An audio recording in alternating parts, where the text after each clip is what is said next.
चलिए शुरू करते हैं आज का डिस्कशन। आज का डिस्कशन हमारा है एंडोक्राइन एंड एक्सोक्राइन ग्लैंड, जिसको हम पैंक्रियाज बोलते हैं।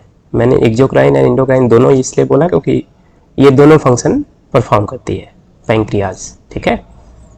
इसको मिक्स्ड ग्लैंड या कंपोजिट ग्लैंड भी बोलते हैं पैंक्रियाज को, because of that exocrine and endocrine nature की वजह से, ठीक है। एक्सोक्राइन क्यों? क्योंकि यहाँ से बहुत सारे डाइजेस्टिव जूसेस और एंजाइम्स और रिलीज होते हैं जो एक्सोक्राइन नेचर के हैं। एक्सोक्राइन का मतलब वो डक्ट के थ्रू जाएंगे, इफेक्टर ऑर्गन पे काम करेंगे, ओके।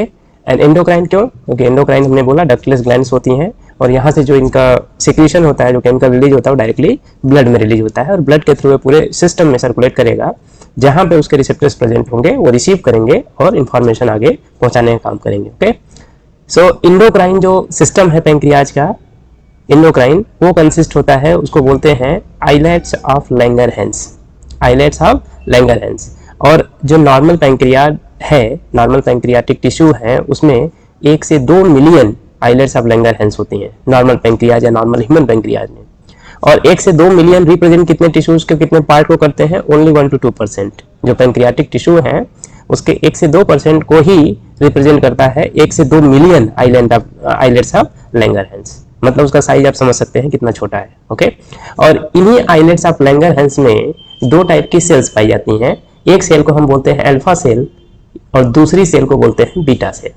और अल्फा सेल एक हार्मोन रिलीज करता है जिसको ग्लूकेगॉन बोलते हैं, एंड बीटा सेल एक हार्मोन रिलीज करता है जिसको इंसुलिन बोलते हैं। तो ग्लूकेगॉन आप कम सुने होंगे, लेकिन अगर आप थोड़ा भी अवेयरनेस रखते होंगे आसपास या घर में इन चीज़ों को, तो इंसुलिन बहुत कॉमनली सुने होंगे आप, क्योंकि डायबिटीज या डायबिटिक पेशेंट को इंसुलिन इंजेक्शन दिया जाता है अगर थोड़ा सीरियस या फ्लक्चुएशन ज़्यादा हो रहा है तो, ओके। ग्लूकेगॉन पढ़ते हैं कहाँ से रिलीज होता है, हमने देखा अल्फा सेल जो होती है आइलेट ऑफ लैंगरहैंस की, वहाँ से ग्लूकेगॉन रिलीज होता है। नेचर क्या है इसका नेचर पेप्टाइड हार्मोन का है, मतलब पेप्टाइड हार्मोन है, ये पेप्टाइड नेचर है, ओके। पेप्टाइड कैसे होते हैं? 2 अमाइनो एसिड जब मिलती हैं, 2 अमाइनो एसिड जब जुड़ते हैं तो बीच में पेप्टाइड बॉन्ड बनाते हैं, क्लियर है। और मल्टीपल पेप्टाइड मिलके पॉलीपेप्टाइड बनाते हैं जिनको हम प्रोटीन बोलते हैं, ओके। सो ये प्रोटीन नहीं है सच, क्योंकि बहुत लंबी चेन नहीं होती है। हो सकता है 2 ही अमाइनो एसिड, हम यहाँ पे डिटेल नहीं जा रहे, लेकिन मैं बता रहा हूँ कि 2 अमाइनो एसिड केवल जुड़े और एक पेप्टाइड बॉन्ड का फॉर्मेशन हो गया तो नेचर क्या हो गया? पेप्टाइड। मल्टीपल पेप्टाइड बॉन्ड्स अगर किसी चेन में रहेंगे तो हम उसको पॉलीपेप्टाइड बोलेंगे। पॉलीपेप्टाइड यूजुअली हम प्रोटीन के लिए यूज करते हैं, ओके। और उसमें ओलिगोपेप्टाइड है सपोज, तो ओलिगोपेप्टाइड में नॉर्मली हम 2 से 10 तक की बात करते हैं, या किसी किसी केस में थोड़ा ज्यादा, लेकिन नॉर्मली हम इतनी की बात करते हैं। अगर इतना पेप्टाइड बॉन्ड है, इतने अमाइनो एसिड उसमें जुड़े हुए हैं, तो हम उसको ओलिगो में बोलते हैं, ओलिगोपेप्टाइड, ओके। सो ग्लूकेगॉन एक्ट कहाँ करता है? मेनली ये लिवर सेल्स पे एक्ट करता है। लिवर सेल्स को हम क्या बोलते हैं? हिपैटोसाइट सेल, हिपैटोसाइट सेल या लिवर सेल, ठीक है, क्योंकि हिपैटिक मतलब लिवर होता है। लिवर में ग्लूकोज जो है ग्लाइकोजन के फॉर्म में स्टोर होता है। हमने पढ़ा है कि प्लांट के केस में ग्लूकोज जो कार्बोहाइड्रेट है वो स्टार्च के फॉर्म में स्टोर होता है, और ह्यूमन के केस में सेम कार्बोहाइड्रेट या ग्लूकोज ग्लाइकोजन के फॉर्म में स्टोर होता है। और वो कहाँ स्टोर होता है? हिपैटिक सेल्स में। तो ग्लूकेगॉन हिपैटिक सेल पे एक्ट करेगा, वहां से जो ग्लाइकोजन स्टोर है उसको स्टिमुलेट करेगा, मतलब उस पर एक्ट करेगा और ग्लाइकोजन को ब्रेक करके ग्लूकोज बनाएगा। इस प्रोसेस को बोलते हैं glycogenolysis. Glycogenolysis is the process where glycogen is break down into the glucose, और वो ग्लूकोज ब्लड में आता है, क्योंकि ब्लड के थ्रू वो पूरी बॉडी में सर्कुलेट होगा, ठीक है। और जहां जहां एनर्जी की रिक्वायरमेंट होगी, जिस सेल को रिक्वायरमेंट होगी, वहां से ग्लूकोज अपटेक करेगा, क्लियर है। सेम ग्लाइकोजिनोलाइसिस जो है एपिनेफ्रिन हार्मोन होता है जो एड्रिनल ग्लैंड से रिलीज होता है, ठीक है, वो भी करता है। एड्रिनल ग्लैंड के एड्रिनल मेडुला से, वो पीछे वाली वीडियो में हमने बताया है, आप देख सकते हैं, ओके। और दूसरा क्या स्टिमुलेट करता है? ग्लूकोनियोजेनेसिस। ग्लूकोनियोजेनेसिस का मतलब क्या होता है कि जो कार्बोहाइड्रेट वाले सोर्सेस हैं वहां से ना ग्लूकोज बना के जो अदर सोर्सेस हैं, अदर फैक्टर्स हैं, वहां से ग्लूकोज बनाना, उसको ग्लूकोनियोजेनेसिस बोलते हैं। नया, नियो का मतलब नया। नॉर्मल ग्लूकोज का फॉर्मेशन ग्लाइकोलिसिस में होता है, ठीक है, या ग्लाइकोलिसिस में ब्रेक डाउन होता है, अब बाद में फॉर्मेशन होगा। लेकिन ग्लूकोनियोजेनेसिस में क्या है? किसी और जगह से ग्लूकोज का बनना इज अ ग्लाइकोनियोजेनेसिस। अगर पाइरुविक एसिड से बन रहा है नॉर्मली, हम जिसको बोलते हैं, वहां से जाएगा वापस ग्लूकोज बन जाएगा तो ग्लाइकोलिसिस का रिवर्सल हो जाएगा, ओके। सो ग्लूकोनियोजेनेसिस याद रखिएगा, जो नॉन कार्बोहाइड्रेट सोर्सेस हैं वहां से अगर ग्लूकोज बन रहा है तो उसको क्या कहते हैं, ग्लूकोनियोजेनेसिस। तो दो प्रोसेस ग्लूकेगॉन करवा रहा है, ग्लाइकोजिनोलाइसिस उसके थ्रू भी ग्लूकोज ब्लड में आ रहा है, ग्लूकोनियोजेनेसिस के थ्रू भी ब्लड ग्लूकोज में आ रहा है। इसलिए इसका काम क्या होता है, ग्लूकोज के लेवल को ब्लड में बढ़ाना। क्लियर है? ग्लूकोज के लेवल को ब्लड में अगर बढ़ा रहा है तो इसलिए इसको हम क्या बोलते हैं, हाइपरग्लाइसेमिक हार्मोन, हाइपरग्लाइसेमिक हार्मोन। और इस कंडीशन को बोलते हैं हाइपरग्लाइसीमिया, क्योंकि ग्लूकोज का लेवल ज्यादा है, हाइपर है, कहां, ब्लड में।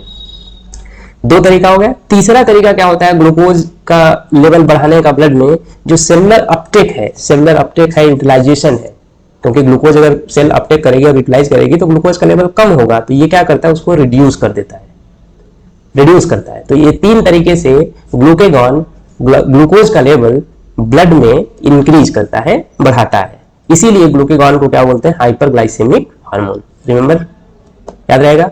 ओके, आगे चलते हैं। दूसरा हार्मोन हमने देखा कहां से रिलीज हो रहा है, पैंक्रियाज के आइलेट ऑफ लैंगरहैंस के बीटा सेल से रिलीज हो रहा है, इंसुलिन। इंसुलिन का भी नेचर क्या है, पेप्टाइड हार्मोन है। तो याद रखिएगा, पैंक्रियाटिक हार्मोन का ओवरऑल नेचर क्या हो जाएगा, peptide hormone, peptide nature.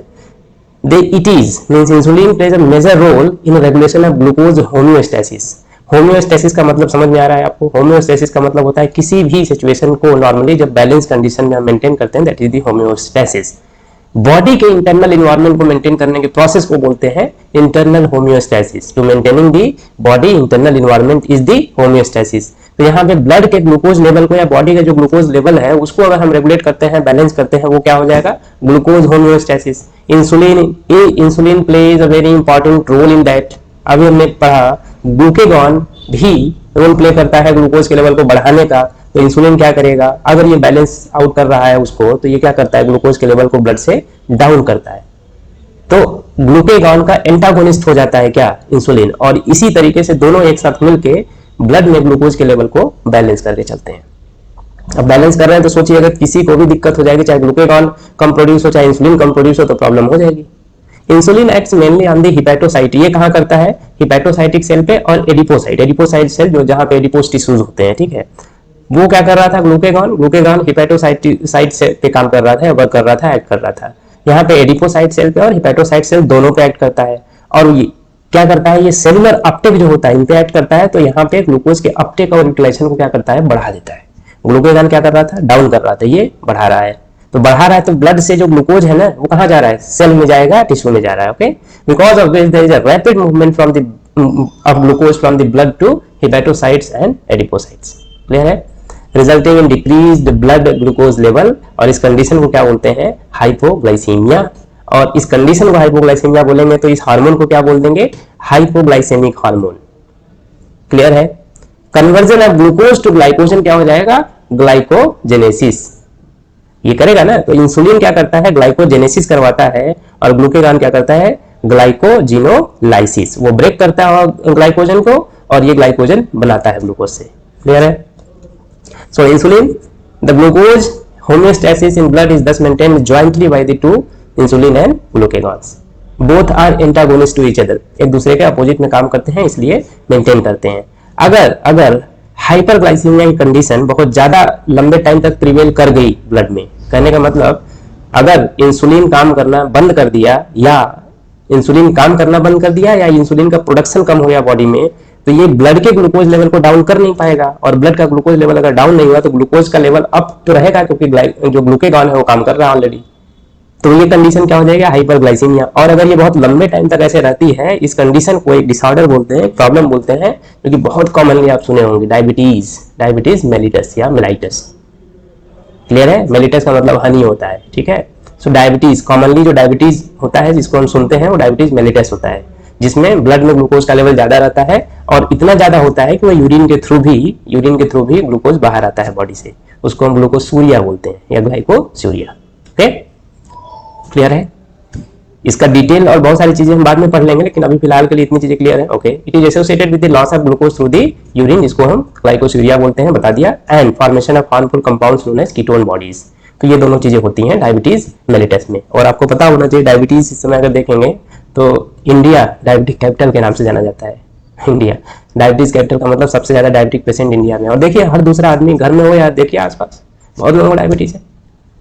Clear है? So diabetic patients are successfully treated with insulin therapy. Normally अगर ऐसा है तो सक्सेसफुली ट्रीटमेंट का क्या मतलब है कि इंसुलिन मेंटेन करता है और नॉर्मल लाइफ जो लॉन्जेविटी है उसको मेंटेन करता है। अगर आप इग्नोर नहीं करेंगे, अगर आप लापरवाही नहीं करेंगे, तरीके से चीजें करेंगे, अगर डायबिटिक पेशेंट है कोई तो मेंटेन हो सकता है, ठीक है, और नॉर्मल लाइफ को लीड कर सकते हैं। कुछ चीजों को अवॉइड करना होता है, कुछ नॉर्मल चीजें इनटेक करनी होती हैं। अब आते हैं टेस्टिस पे, इसको भी इसी में खत्म कर लेते हैं। टेस्टिस अभी पढ़ाएंगे बाद में पढ़ा दें, या सेपरेट लेक्चर ले लेते हैं, इसी पॉज करके नया वीडियो बना देते हैं, ठीक है, नया ही बना देते हैं। सो इसके पहले भी पैंक्रियाज वाला है, alpha cell, beta cell, glucagon, insulin और उनका दोनों पूरा फंक्शन पैंक्रियाज से रिलेटेड, आइलेट्स ऑफ लैंगरहैंस, सारा चीज याद रखिएगा। एक बार आप रीड कर लेंगे एनसीईआरटी तो आपको कोई दिक्कत नहीं होगी, और बेसिक चीजें मैंने आपको समझा दी हैं कि क्या होता है, कैसे होता है। क्लियर है? सो चलते हैं नेक्स्ट वीडियो में मिलते हैं, जिसमें हम टेस्टिस पढ़ेंगे, मतलब जो गुनाइड्स हैं, गुनाइड से निकलने वाले हार्मोन। हम रिप्रोडक्शन में ज्यादा पढ़ेंगे, लेकिन फिर भी हम यहाँ पे जो हार्मोन वाला है, केमिकल मैसेंजर वाला चैप्टर है, उसमें जितना दिया हुआ है उसको उसके हिसाब से डील करते हैं। ओके, चलते हैं उसमें हम मिलते हैं नेक्स्ट वीडियो में। थैंक यू वेरी मच, जय हिंद।